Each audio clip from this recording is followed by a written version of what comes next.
Thank you, Chair, for that great introduction. It is a great pleasure to be here at the Co-op Party Conference, an equal pleasure to be here in the great city of Leeds, and an unfortunate coincidence have to follow Johnny Reynolds, who stole all of my Nadine Dorries jokes last night. So, but she is the gift that keeps on giving, and I'm sure she'll give us some new material soon.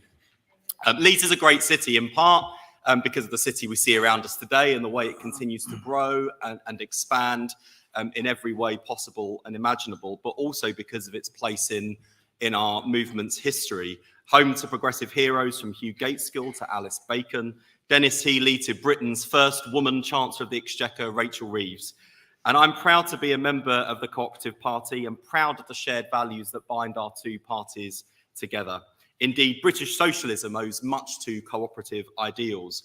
Robert Owen's great insight was that we are shaped by our environment, by our patterns of work, leisure and education, by our relations to one another, and by the air that we breathe, the water we drink, and the food that we eat.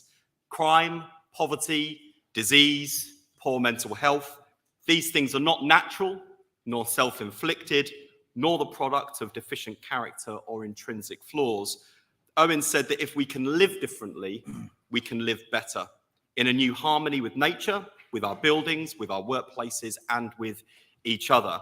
And he set about not just writing about it, but building it. As G.D.H. Cole wrote about Owen, surely no man was ever at once so practical and so visionary. And if we fast forward to the 1840s, we see the practical and pioneering men and women of Toad Lane, Rochdale, putting values into action. I've always been struck by the fact that one of the main motivations of the Rochdale pioneers was to sell alternatives to adulterated and unhealthy food. Greedy food manufacturers and retailers would habitually bulk out poor people's food with sawdust, chalk, alum, and gravel, and it made people ill, unsurprisingly. So to start with, the co-op in Rochdale sold butter, sugar, flour, and oatmeal free from poisonous additives and at the correct weight for the price. And this was revolutionary. And it took Parliament 15 years to play catch up when they introduced the Adulterated Food Act of 1860. And it's a fight that continues today as we work to combat the effects of tobacco, alcohol, sugar, salt, and fats on the deep inequalities that we see impact on life chances and even life expectancy. So I want to talk today about Labour's approach to health and social care. At Liverpool, which feels like an age ago, in part thanks to the gift that endlessly gave of Conservative Party conference, where we were, I think David Evans was working frantically hard to see if we could get some of our conference sponsors to sponsor theirs so it could go on for longer. But I talked about the state of our National Health Service in particular in Liverpool. A workforce exhausted by pandemic and overwork. Our doctors, nurses, healthcare workers ending long shifts, broken and in tears. Nurses reliant on food banks. Burned out staff leaving the profession, the highest NHS waiting lists in history. People unable to see a GP. NHS dentists non-existent in many communities. Heart attack and stroke victims waiting an hour on average for an ambulance when every second counts. An NHS in crisis where even the very principles laid down by Nye Bevan are under threat. Now, I remember the days when Labour was in government and indeed sadly approaching the end of our time in government towards 2010, and you would hear Labour government ministers standing up on platforms repeating almost ad nauseum a huge list of achievements of what that government achieved, to the point where even some Labour Party members were like, yeah, okay, we know that. We've heard this before, tell us a bit more about what comes next. And then I heard Nadeem Zahawi this morning on Sky News, unable to reel off a list of achievements. Instead, he was saying, well, we need just 2 more years to prove and demonstrate that we've got the answers for the future. I mean, after 12 years, who are these people trying to kid? And I listened to Therese Coffey's speech to the Conservative Party conference in Birmingham. We got the popcorn in, hoping for another screeching Tory U-turn, but she disappointed me. The Health Secretary offered her usual mantra of ABCD, what I describe as the Sesame Street approach to health policy, where apparently C stands for social care, which last time I checked, I'm sure began with an S. But more seriously, she said nothing on workforce, nothing on prevention, nothing to tackle health inequalities. And she even claimed, and I thought this was the best line, nearly fell off my chair. She even claimed that the Tories invented the NHS. This is the Conservative Party that voted no fewer than 22 times against the creation of a national health service, and a Conservative Party whose outriders are filling the opinion pages of newspapers with doom-mongering about the NHS's future.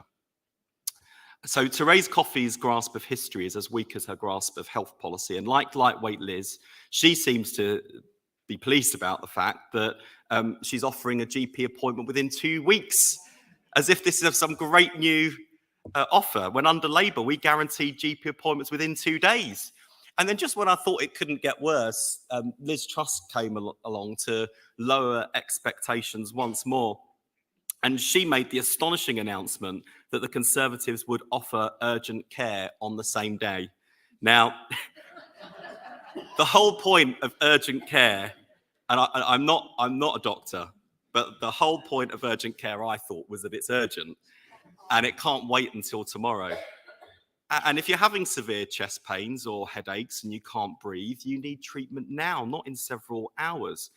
And you know, it's almost like the other pledge they made, which was if you're burgled, they'll send a police officer, which I just thought should be the bare minimum of service, really. But that's where we are after 12 years of Conservative government. And, you know, just when you think it can't get worse, they continue to come along to demonstrate that it very much can. In recent days, we've learned that the Conservatives have abandoned their own planned health inequalities white paper.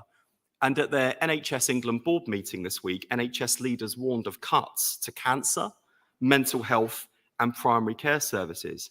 And of course, you'll know the Royal College of Nursing is balloting for strike action for the first time in more than 100 years of its history.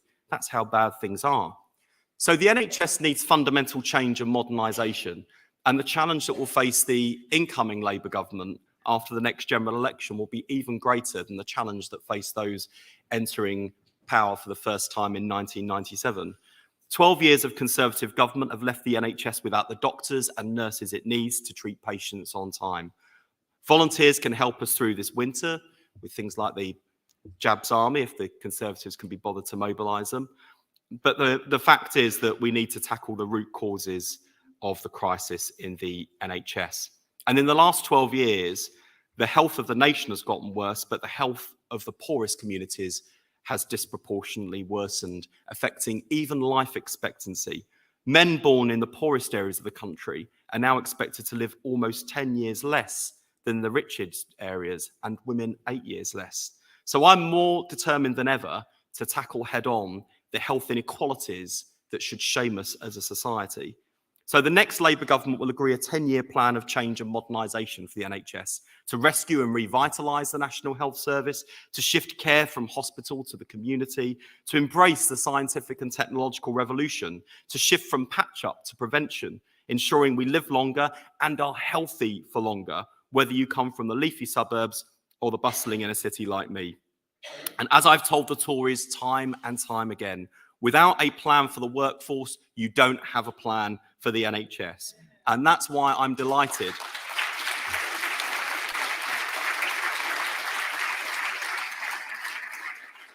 And that's why I'm delighted that thanks to Rachel Reeves, we now have a commitment for the next general election to deliver one of the biggest workforce expansions in the NHS's history. We will double the number of doctors we train, delivering better access to GP and easing pressures on A&E.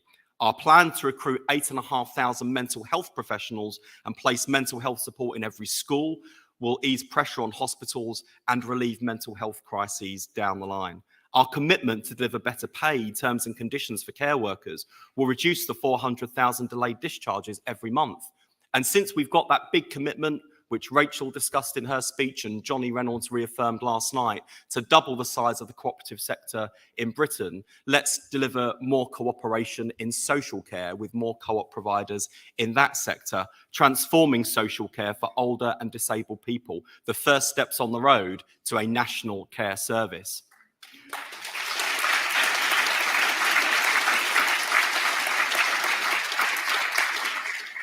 And as part of our commitment to improve care in the community, we will double the number of district nurses qualifying every year and go even further, training 5,000 more health visitors to give every child, no matter their circumstances, the very best start in life. My guiding star in this job is care for patients. Patients must be at the heart of the system. Patients have rights, patients have knowledge, and patients must have choice, and patients also must have a voice. As many of you will know, last year I underwent successful treatment for kidney cancer. Of course, the NHS staff were brilliant, but the delays to see a consultant were real, the waiting times were real, the gaps in the NHS workforce were real. And it made me more determined than ever that should I ever be fortunate enough to serve as a Labour Health Secretary, I will be the shop steward for patients. Now, I think many of you know,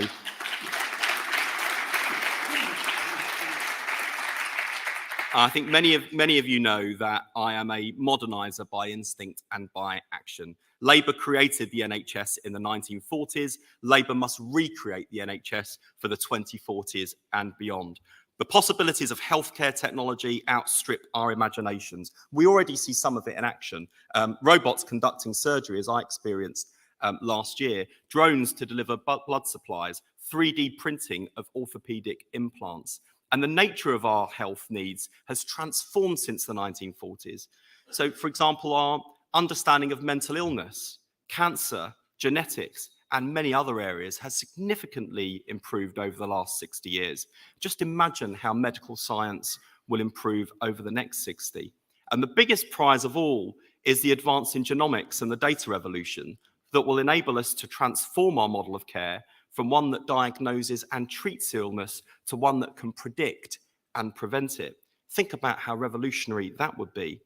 And at the centre of all of that change, we need to place the patient, design modern services around their needs, utilise the technology we already have in our homes and in our pockets, and shift our national effort towards prevention and well-being with true parity between mental and physical health.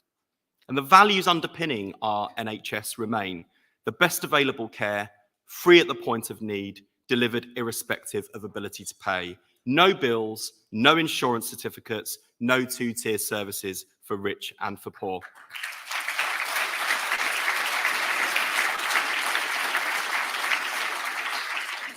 Just a modern, efficient, caring NHS, true to Nye Bevan's description of it as the most civilised thing in the world.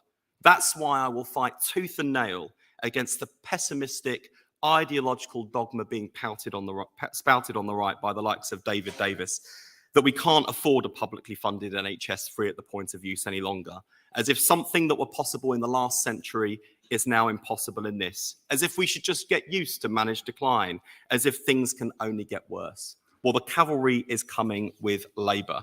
What Keir Starmer has achieved in just over 2.5 years as leader of the Labour Party is a remarkable turnaround in Labour's fortunes. But he's done more than provide new hope for Labour. He offers new hope for Britain too. In Liverpool, we showed that Labour has the leadership, the team, and the plan to grip the crises affecting our country and beat a path to a brighter future. And in the face of the abominable shambles that is the Conservative Party, people are now looking to Labour again. The next general election is there to be won. I saw it yesterday on the streets of Darlington and Hartlepool. And so much of the Co-operative Party's policy is music to my ears. I had a sneak preview of the health policy document we'll be discussing today. Strategies to tackle health inequalities, mental health support, a shift towards prevention, early diagnosis and early intervention, empowering patients and amplifying the patient voice. Our parties have so much in common. And the broader cooperative agenda is Labour's too. Stronger communities, education for all, decent homes and safe streets, affordable childcare and healthy food and drink, humanity in balance with nature and rescuing the planet from destruction, an end to profiteering and casino economics. That's the legacy of Robert Owen's ideas and the challenge he lays down for us today. A moral economy, a good society, an NHS fit for the future. That's the challenge before us. So let's go out there and consign the Conservative Party, as dangerous as it is divided, into the dustbin of history where it belongs. And together, let's deliver the change that Britain needs.